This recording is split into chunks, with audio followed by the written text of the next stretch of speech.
Hey guys, how you doing? It's Ezra. I'm back here on Greater Ethiopia. Sorry I haven't made a video, but I'm going to try to make a video starting today, every Wednesday and Thursday. Okay, at least 2 videos a week. I just have to catch up on some stuff in my personal life, and to be honest with you, I'm just an ordinary guy. I'm not really like a YouTuber, but I just wanted to kick my opinion about what's happening in Ethiopia.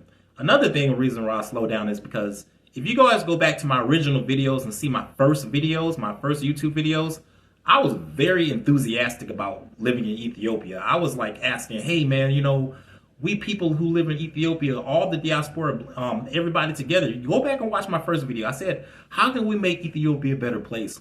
How can we preserve the culture of Ethiopia while working together to build the infrastructure of Ethiopia, build the economy of Ethiopia, improve the living standard of basic Ethiopian people? Because my vision at that time was that it was very possible.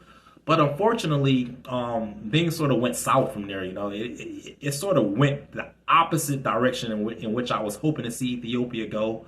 Because instead of building the economy, instead of building the infrastructure, instead of making housing more affordable for the basic average Ethiopians, instead of improving transportation so people don't have to wait so long in the lines to get to work and stuff, and so long after work, and building the highways, Ethiopia sort of it sort of spiraled inwards into like a downward spiral, because the Ethiopian people themselves, start fighting against one another.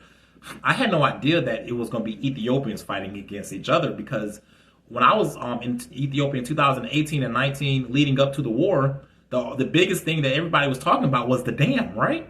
And so I was thinking that if anything was going to happen, it was going to be Egypt versus it was going to be Egypt versus Ethiopia, And so I was very like, I would say, motivated to help my Ethiopian brothers and sisters out in case something escalated between Egypt, because I thought that Ethiopia was going to fight Egypt. And so I was like, okay, man, my Ethiopian brothers, we're going to have to, suit up in arms and defend our, our sovereignty. And, because we want this dam, and anything that nobody says will make us not build this dam. And if Egypt wants a war, then bring it on, because they underestimate the strength of, my Ethiopian brothers and sisters. However, that's the opposite of what happened. What happened instead was, the Ethiopian people start fighting each other, and it really took me by surprise, Like I said, I lived in Ethiopia for 5 years before the war broke out. So I'm there in Ethiopia, and I'm thinking to myself, just imagine being a neighbor of a house which has 2 brothers living in that house, and you become best friends with both those brothers because they're your neighbors. You go over to their house every day, you chill with each brother, you're having a good time with each brother, and it's going well, And then the next day when you try to go and visit the brothers, they're fighting against each other, And so really, you're just their neighbor. You're an outsider looking in, And so you don't have any say. You're sort of like, whose side can you take? You don't take anyone's side because both the brothers are your friends. And so therefore, the only thing you could do is try to figure out a way to make them, resort their conflict and, resume their relationship so you guys can all go back to being friends again, And so that's how I felt in Ethiopia. When I started seeing the Ethiopian people fighting against each other, I felt like I was trapped in a house with 2 fighting brothers, and each brother was looking at me like, okay, what side you're on? And I'm not on anybody's side, man. I mean, when I say this, I really mean it, because, I'm Black American, man. When I first learned about Ethiopians here in the United States before I moved to Ethiopia, I didn't know anything about, the different ethnicities and the different tribes in Ethiopia. Because to be quite frank, most basic Americans, they cannot tell the difference when they talk to people and they say they're from Ethiopia. I cannot tell the difference between Tigray and Amhara and Oromo. Nobody can tell the difference. The only thing that most people know is that for the most part, the people all eat injera. They all live in Ethiopia, and mostly spoke Amharic, even though that every ethnicity has their own language, I guess.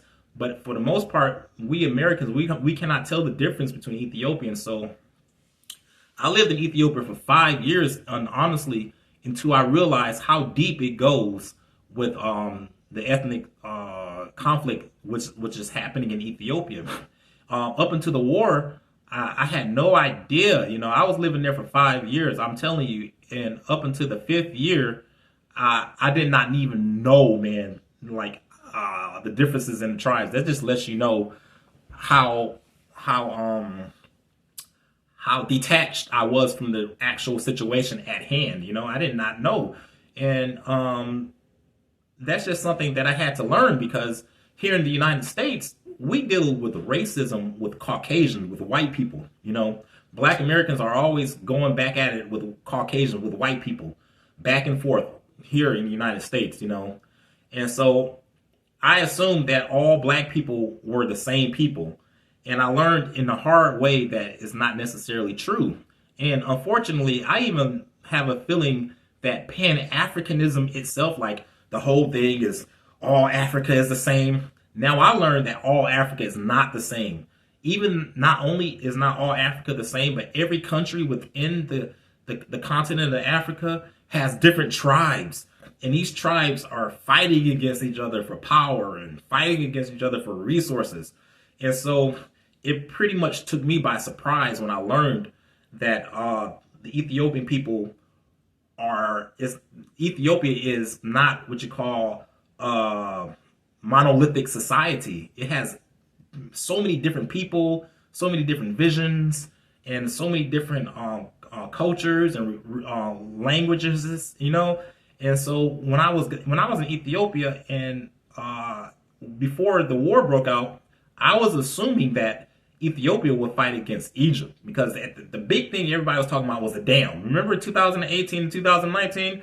The most people was talking about was the dam, and what Egypt was saying about the dam, and how building the dam was affecting the relationship between Egypt and Ethiopia. So in back of my head, I was like, oh man, you know, if a war ever broke out, it'll be between Egypt and Ethiopia, and at which case I would have to, you know, obviously back and support my Ethiopian brothers and sisters. You know, I was literally like, had Egypt invaded Ethiopia, had Ethiopia fought Egypt, I'm gonna tell you guys right now, I ain't trying to sound funny, but I probably would have volunteered to fight alongside the Ethiopians. You know, I would have figured out a way to put on a uniform and go and help my brothers and sisters. But unfortunately, that wasn't the case. Instead of, let's say, instead of Ethiopia fighting against Egypt, what took me by surprise is Ethiopians start fighting against each other. And so that's when I realized that this situation was a lot more complicated than I ever imagined. And I decided to sort of stay neutral, because I don't know how to choose a side in such a situation where I see people who I lived with for 5 years start pretty much turning against each other, you know. For example, let's say that you are a neighbor, you live next to a house, and you are a neighbor of two brothers, and they're friends, right? And you live next door to them. And so you go and then you hang out with them every day. You kick it with these brothers every day, and they're your best friends, they're your neighbors. Every chance you get, they come over your house, you go over their house. But one day you go over to their house and you notice some yelling and screaming. And you see these same brothers that you grew up with, that you was friends with and your neighbors with, fighting against each other. And so they're just going at it against each other. And so as a neighbor and as their friend, you say, hey, you try to step in and you try to say what you can say to, create some, peace amongst the brothers again. But really, you don't have any say so, because it's a family affair, and it's sort of like, what can you say at that time to not infuriate one brother or another, And if one of or the other brothers looking at you are like, hey, whose side are you on? You on his side or you on my side? You on my side or his side? And so the only thing you can think of right then is like, hey, I'm not on any one of you sides, because both of you are my friend, and both of you are brothers, so you should be getting along with each other. That's the way I felt when I was in Ethiopia. I cannot side with the Amahar or side with the Tigray only or the Oromo only, because I had friends that was Oromo, I had friends that's Amahar, I had friends that's Tigray, I had friends that's Afar. Man, I'm telling you, all people, everybody was my friend, you know. So I did not understand the concept of what you call ethnic, you know, conflicts, you know what I mean? Because in my head, we were all black, but I learned, you know, the hard way that that's not how other people view it. And the reality on ground is that Ethiopia is not a monolithic society. It has different cultures, different, you know, religions, and different, people and ethnic tribes that have their own, you know, agendas of, you know, where they want to see themselves in Ethiopia. So I had to learn that the hard way. And I'm starting to take a more neutral stance, but at the same time, I don't like to see what's happening now because it's out of my control, you know. But unfortunately, Ethiopia has gone in the direction in which I felt like I had to leave. If you notice my first videos, I did like a couple. Go back and watch my very first videos. If you've never seen any of my videos, I was very enthusiastic. I'm telling you guys, that was, man, you can just see the happiness and the joy radiating off of me, you know. And so I was saying, you know, in my first video, I said, hey, how can we make Ethiopia a superpower? How can we make Ethiopia a country that's developed like the rest of the world? How can we build the infrastructure? How can we make more affordable housing? How can we improve the transportation? How can we build science and medication while all preserving the Ethiopian culture? Because I felt like, which is true, that Ethiopian culture is A1 because the family was intact, you know, is very family oriented. It's like the ideal country that you can possibly think about living in during a time of peace. But now it's time of war, and so it's not like that anymore, unfortunately. But people are saying that it's good again. I have friends who's contacted me now and said, hey, Ezra, we saw your last YouTube video, and we think that you are being a lot of really harsh, and you should really consider it because it's not that bad, and the war is over, and things are coming back to normal. And I said, oh, okay, that's great to know. You know, I really want to return back to Ethiopia, especially my wife. My wife would like to return back. She's really talking about it. And, you know, it's more than likely, to be honest with you guys, I'm going to go back to Ethiopia one of these days because my family, my wife is Ethiopian. I have a lot of family. My extended family is still in Ethiopia. I contact them and make sure they're doing okay. So, you know, what can we do to make Ethiopia a place to, you know, to return to again if it's not already, you know? So, you know, I was kind of confused. So I talked to a couple of buddies on this side. I said, hey, you know, maybe Ethiopia is a good place to go back to. Maybe I can just start telling people it's ordinary again and they can start going back. And I have some friends say, yeah, you know, don't disparage the Ethiopian people. And this is a Black American who told me this, by the way. One of my Black American subscribers, he subscribed to my channel, and he contacted me. He said, hey, look, I saw your video. It's okay, but I would really strongly suggest you do two things. Don't talk bad about Prime Minister Abiy. Don't talk bad about the government. And don't say anything bad about Ethiopian culture and Ethiopian, you know, what's going on right now. And I said to myself, oh, okay. But at the same time, I feel like I'm not being very genuine. You know, I mean, some people would say, oh, it's nothing happening. But even though it is, I mean, is it or is it not? You know, let's put it this way.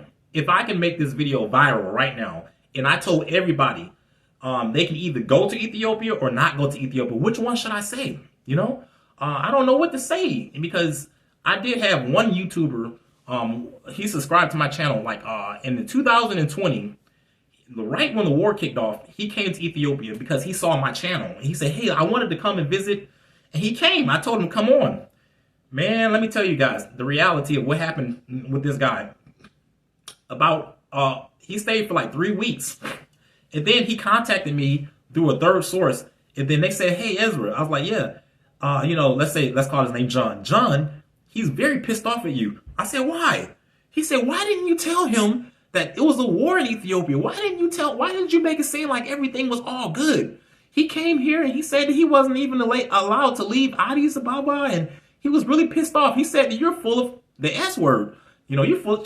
And I was like, oh, really? And so I was like, oh, man, I'm sorry that he had that experience. So I'm asking myself now, you know, what content do I have? Do I have the same? My this whole channel's content was about bringing people together, bringing people to Ethiopia. But now, like, I'm not in Ethiopia anymore. I mean, I don't even know if I would suggest that people will go. What do you think, people? Is it good to return back to Ethiopia? I have a few friends that I know of who returned back because what happened was when the war broke out in 2020, my government, the United States government, the Kenyan government, the Ugandan government, they told everybody to leave. Everybody's governments was telling them to leave.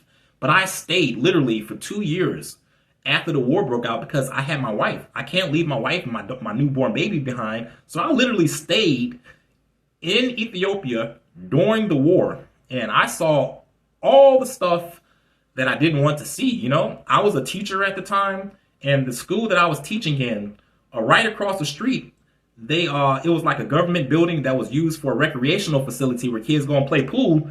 They emptied that building out and made it a makeshift prison, you know, and they start pitting people in prison, and I started getting my ID checked everywhere I go. And then, you know, people start questioning me more and more often, like, you American? And so I was like, I just felt the pressure, and I felt claustrophobic, you know, because as an American, I feel like I need my freedom, you know. I can't tolerate, you know, being harassed, you know, someone checking my ID, you know, every block I go. I can't tolerate not being able to go, you know, 2,000 miles east, 2,000 miles west as far as I want to, because here in the United States, I can go anywhere I want, you know. And so I started to like get anxious a little bit. And I like I said, I'm married. I have a daughter, and I had a newborn baby. So I felt like if I was by myself, I could have stayed in Ethiopia. But because of my wife and my kids, I sort of had to leave only because I felt like the situation was so unpredictable, you know. And so, I mean, what do you say? You know, do you say that Ethiopia is normal again, guys? Can we go back or what? Because I'm starting to get some mixed messages. Now, don't get me wrong. I really want to return back to Ethiopia. I still love that country. And if it's peaceful to this day, I will return. However, the thing is, I don't want to return and then I feel like anything can happen. I need to have certainty that my time invested in that country will be safe, you know, just like investors who don't want to spend money on a business in a country where they feel like any day that country can, you know, go upside down, you know. So that's where I'm at right now, guys. I'm trying to decide, you know, is Ethiopia a safe place to travel back to again? You know, you guys leave me your comments and tell me how you feel about that. All right. So anyways, like I said, I'm going to try to do a video every Wednesday and Thursday starting after this week. And I sort of got to change my content because if you saw my first videos, I was in Ethiopia. I was very enthusiastic. Now I'm outside of Ethiopia. I'm not as enthusiastic, but at the same time, I feel as though we as Black Americans and Ethiopians, we can learn from each other, you know. And I feel as though this is a good opportunity while here in the United States for me to go around Atlanta and show you guys like the Ethiopian population here in Atlanta, where all the Ethiopians go to travel. So that will be my new content, just keeping you guys abreast of the Ethiopian lifestyle here in Atlanta. And I want to teach you guys more about Black American culture and history because I feel like a lot of Ethiopians, just like I was, very naive. I lived in Ethiopia for 7.5 years, but I had no idea that Ethiopia ran so deep, the culture and the history and the conflict. And it's the same thing here in the United States. A lot of Ethiopians live in the United States, but they don't know anything about Black American culture and history, and they don't know our struggle, and they don't know what they're put themselves into. You know, when I was in Ethiopia, I had no idea that, you know, a civil war is going to break out. So if I had my Ethiopian brothers had to explain to me before it happened what was going to happen, and as it was happening, what was happening. So I want to inform my Ethiopian followers who watch from Ethiopia and here in the United States about what's happening in the Black American community, because a lot of stuff is popping off here in the Black American community, and we're also about to have our, you know, struggle too, you know. So I want to keep you guys abreast of what's happening here, and I want to teach you more about Black American culture and who we are as Black Americans, and maybe how we can work together, and hopefully hopefully this whole conflict that's happening in Ethiopia will pass, and we can continue to move on with our lives, and we can all go back to Ethiopia if we left, or we can stay if we're already there, and to build up that country to make it a superpower one day. But I mean, we'll see what's going to happen. But I wish that my brothers and sisters in Ethiopia, man, you gotta stop fighting, man, because this shouldn't get ridiculous, man. It's not even worth it. And I think my next video, I'm going to give you guys a video of the origins of the Ethiopian War, how I believe it starts, the perspective of a Black American's opinion about how the war broke out and what the war is all about, behind the curtains, concerning how the United States was involved. Because I know a lot about the United States policies and stuff, and I really do believe that the United States instigated this war, even though the people were already, you know, at each other's throats in a way. But it wasn't until the United States gave the green light for a lot of stuff to start happening, and that things start happening. And I'm going to explain to you in detail in the next video or coming next videos. And I really do believe that a lot of people will agree with my opinion, that this war, the underlying thing about why this war broke out is interference with the United States, and the United States wanting to have access to Ethiopia's economy, and also the geographic and the geographic importance of Ethiopia, and why, you know, Europe and the United States are so interested in this landlocked country in Eastern Africa. But anyways, guys, I think my video is long enough. I'm going to do videos every Wednesday and Thursday. But hey, guys, I hope you like my video. Have a blessed day. All right. Take care of yourselves, and I'll see you next time.